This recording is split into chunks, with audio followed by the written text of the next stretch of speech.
Welcome in, everybody. It is the Bears Pod with Parker Hurley. This is a special episode. We actually missed Thursday's episode, almost predicting that we were having to go live here on Friday because this is a special edition reacting live to the Chicago Bears trading the number one overall pick to the Carolina Panthers for a huge draft haul.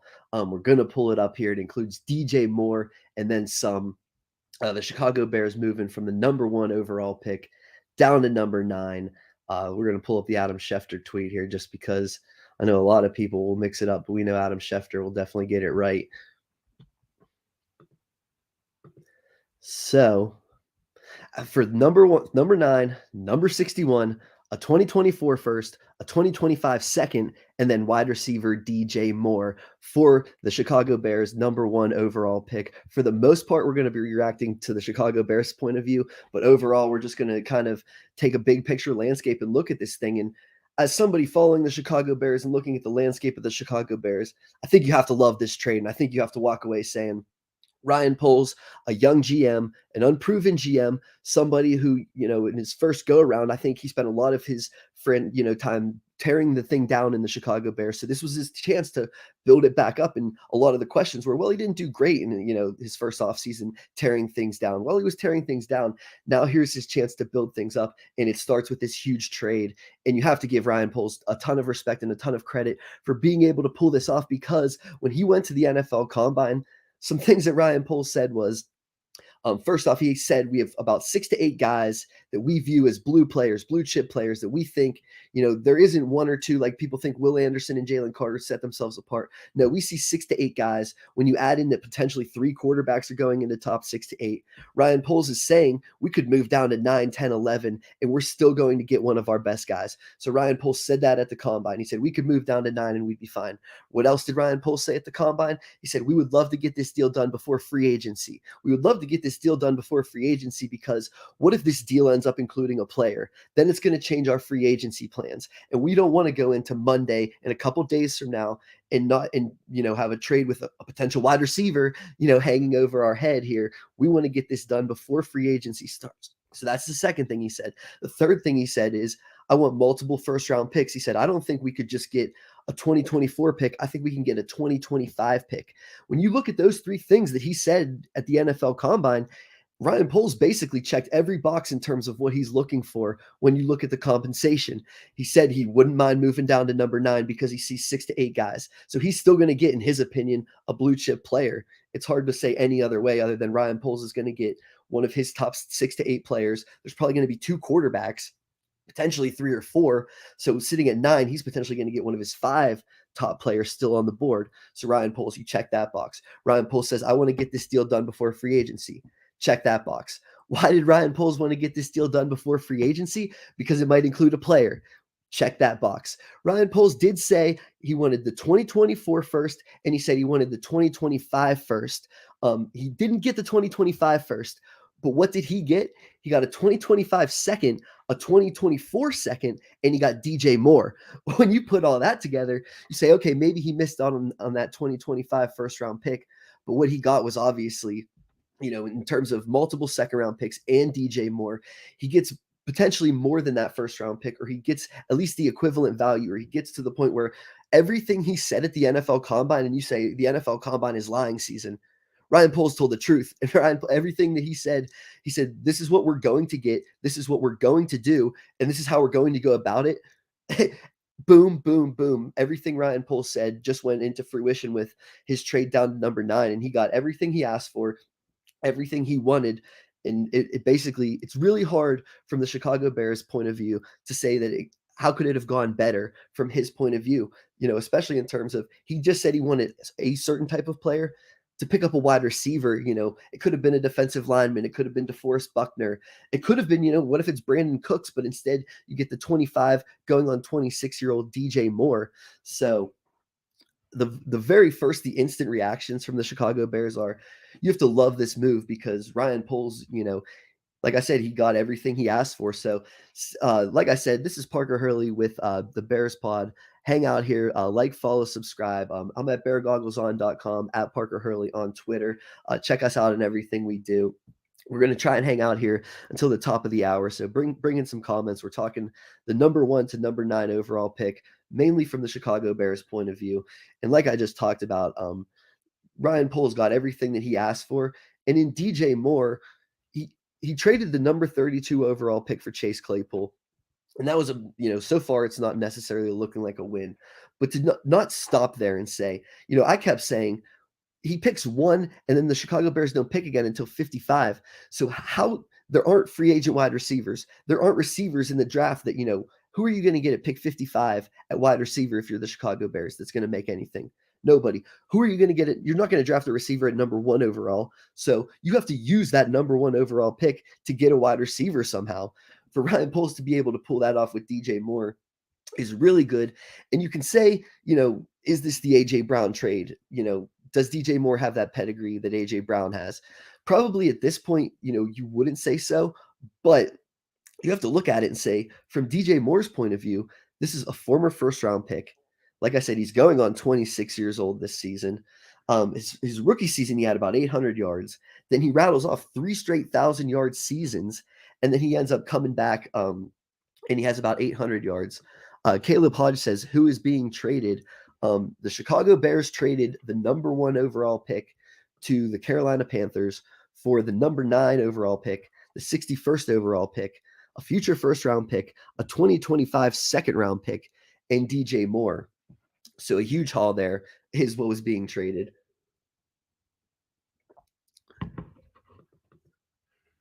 Now, the 49ers or Raiders are not involved in either of these trades. I think the Raiders were potentially looking to trade up to number 1, and the Carolina Panthers, I think because of trading this future first-round pick, trading a second-round pick, and trading DJ Moore, the Raiders had nothing even close to that to get up to the number 1 overall pick, and the Chicago Bears were able to get this thing done.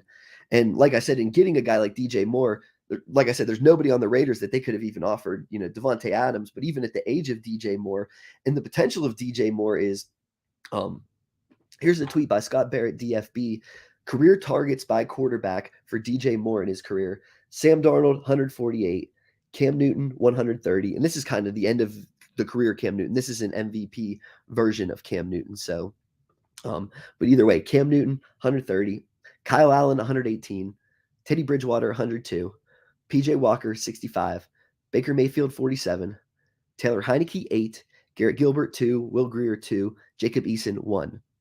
So you can say whatever you want about Justin Fields in terms of what he could do as a passer. When you look at the names that DJ Moore has caught passes from in his entire career, in 3 of his 5 seasons, he put up 1,000 yards receiving, and you say he's turning just 26 years old. I mean, the value in DJ Moore potentially could be worth similar to what you just saw from AJ Brown in terms of the scheme change, the upgrade in quarterback, and the combination of we have a quarterback who's ascending and a wide receiver who's ascending, and neither of them in the scheme or in the situation that they were in were necessarily well. And then we put them together, and now we see the magic start to really happen. So it's hard to say that, oh, this is the AJ Brown trade, or Ryan Poles pulled off the AJ Brown trade, similar to Jalen Hurts. It's the same thing. But as close as you could probably get would be DJ Moore heading to the Chicago Bears here.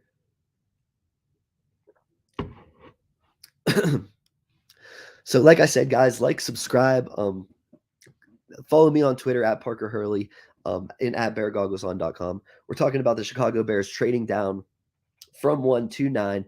They pick up DJ Moore along with a 2024 first and 2025 second. So this is the thing that Ryan Poles says. He wants this pick to be the gift that keeps on giving. And there's a chance in 2025, 2 years from now, he trades back, and and now that pick turns into multiple players in the 2025 NFL draft. And you're seeing, those contracts go from 2025 through 2029. If Ryan Poles gets 2 or 3 guys from the 2025 draft from this pick, there's potentially guys playing on their rookie salary in 2029.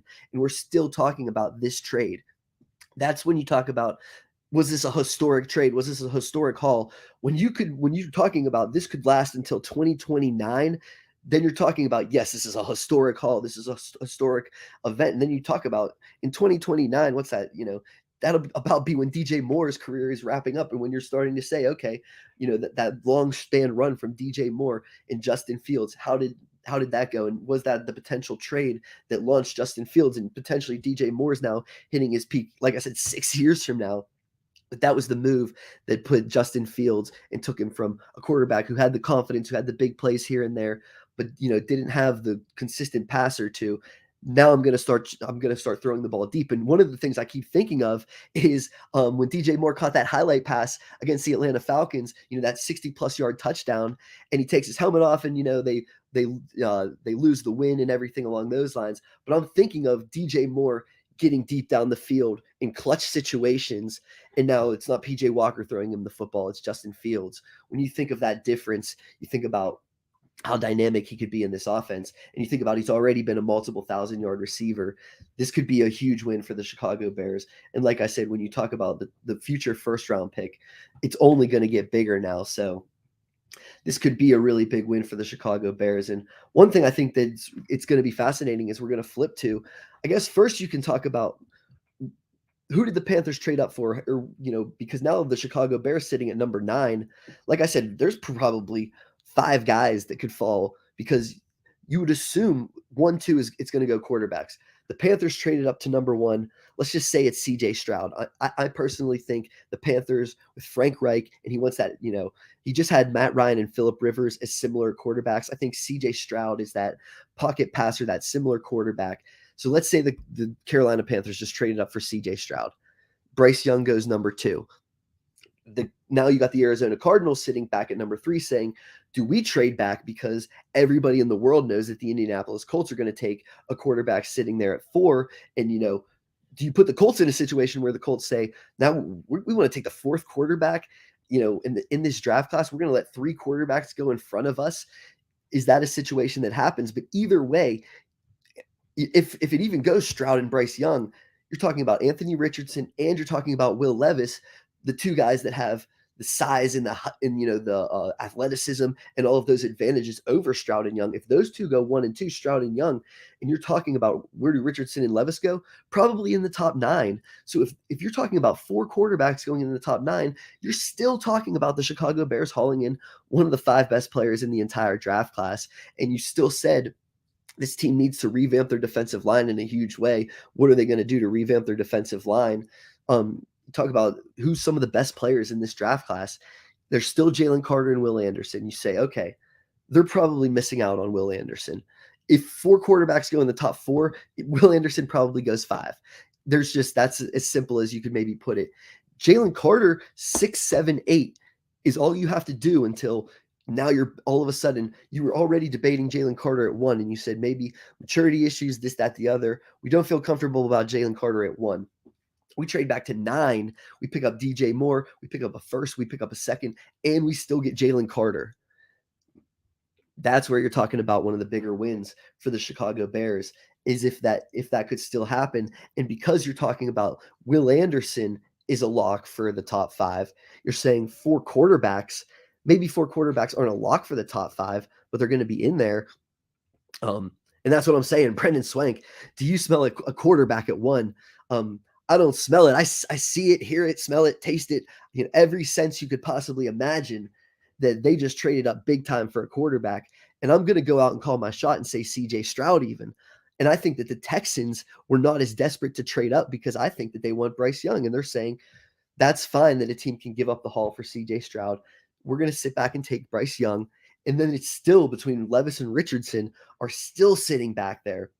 You take one of those guys, you end up, like I said, those guys are going top 4. Will Anderson goes top 5. You have 6, 7, and 8 before. Are you debating Jalen Carter? Okay, he goes 6. Are you debating Tyree Wilson? He might go 7. So you're talking about, all the offensive linemen. I haven't listed an offensive lineman, and we're still talking about 8 and 9. So, Paris Johnson, Pete Skowronski. Pete Skowronski, okay, he's potentially a left guard and not a left tackle. The Chicago Bears actually have a left tackle in Braxton Jones. They could potentially save $10 million by moving on from Cody Whitehair. If you draft Pete Skowronski at number 9, you save $10 million. You move on from Whitehair. You have Braxton Jones, Pete Skowronski, and you sign, right tackle Mike McGlinchey. And and then you have Tevin Jenkins at right guard, and you're basically just a center away from your offensive line set for, the potential foreseeable future just based off of this trade and the free agent cap that you're able to do with those situations. Paris Johnson, players along those lines are going to be sitting there at number 9, and the Chicago Bears are probably going to pass on Paris Johnson in favor of someone like Skoronski, who's better, or Jalen Carter, or Tyree Wilson, or are they going to look to one of these, elite cornerbacks in the NFL draft? Although they probably need defensive line. I think even a guy, Miles Murphy, Lucas Van Ness, these are two guys that I think could really rush the passer and could really just set this defensive line for the foreseeable future. So it's hard to say, exactly who's in there. But like I said, if you talk about between 4 quarterbacks going and between Will Anderson going and just 6, 7, 8, if you list 4 guys, the Bears just have to have 4 guys outside of Will Anderson. And if Jalen Carter's one of them, maybe Tyree Wilson's one of them. And yeah, like what if it is just Miles Murphy and Lucas Van Ness, and you say we're just going to get one of our 4 top defensive linemen, maybe 5 because of Will Anderson. Will Anderson, Tyree Wilson, uh, Jalen Carter, Lucas Van Ness, and Miles Murphy. And no matter what at 9, it's 100% lock one of them's going to be there because 5 of them, 4 quarterbacks, 100% lock one of them's going to be there. And then, yeah, if a tackle goes, if Pete Skoronski goes, then we're still debating between one of these top edge rushers, in our opinion, potentially somebody who, one of the things we talked about, Tyree Wilson has like 20 pounds on Will Anderson.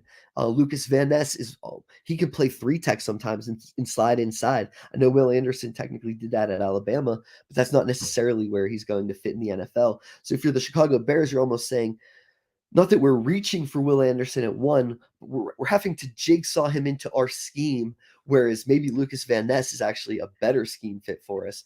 So the Chicago Bears have plenty of options to sit here at number 9, and it is really hard just to not get excited about where they stand right now. So, any other comments? Keep them coming, guys.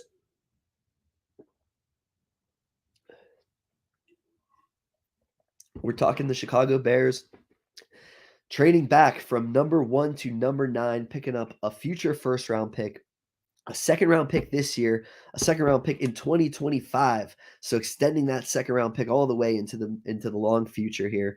And then picking up DJ Moore, who really makes it a game changer for them, because you look at the wide receiver free agency class and you say, I thought they were going to spend up big on Mecole Hardman. Thank goodness that they don't have to do something, you know, disappointing when you really think about it. And you could talk yourself into Mecole based off of his age and based off of, his speed. But when you think about the salary that they were going to have to pay somebody like Mecole Hardman in free agency compared to the deal that DJ Moore is on, and I think he's only signed for 2 more seasons, but if you assume that him and Justin Fields are going to have some serious success, and like I said, I kind of do assume that because um, when you look at some of the fits that he has here, makes a lot of sense. So when you look at some of the quarterbacks that DJ Moore's been playing with, it's so hard to think that he would not be able to have success with Justin Fields when he put up 3,000 yards seasons. Some of those games was with just terrible quarterback play. I had the tweet up, but I don't have it up anymore. Either way, DJ Moore has put up his entire career. It hasn't mattered who's at quarterback. He put up with PJ Walker. He put up with, Baker Mayfield on his last legs and things like that. To have him come in with Justin Fields, to have him be the number 1 overall pick, it's going to be it's going to be a huge win for the Chicago Bears. So, any comments, any likes? Like I said, we're going to kick here for a couple more minutes here and see if you guys have any more comments or questions here. It's the Bears Pod with Parker Hurley, talking about the Bears trading down from 1 to 9. Like I said, just thinking that it's a home run for the Chicago Bears and thinking that they're still going to get one of the 5 best players on their board and probably one of the 5 best defensive linemen in general because their defensive line is so bad. And, thinking that, okay, now they don't have to spend all this money on a free agent wide receiver. And yeah, the cap hit of DJ Moore takes away some of their free agent bidding. But you look at now they're going to head right to right tackle. And they're going to, Mike McGlinchey, Jawan Taylor, some of these big names at right tackle that you could hit now. And that's where, like I said, one of the biggest things that Ryan Poles won here was he was able to get this done before free agency. So now he's able to make his free agency plans over the weekend, and he's able to set his boards over the weekend and figure things out. So, yeah, I think we'll just close it up here. Some good comments, some good talk. Like I said, some instant reaction to the Chicago Bears trading to number 9, getting DJ Moore for the foreseeable future, getting 2025 second round pick. So this thing's just going to keep going here. It was a great trade for the Chicago Bears. That was our instant reaction podcast. We'll be back on Tuesday talking more Chicago Bears and things. So we'll talk to you guys then.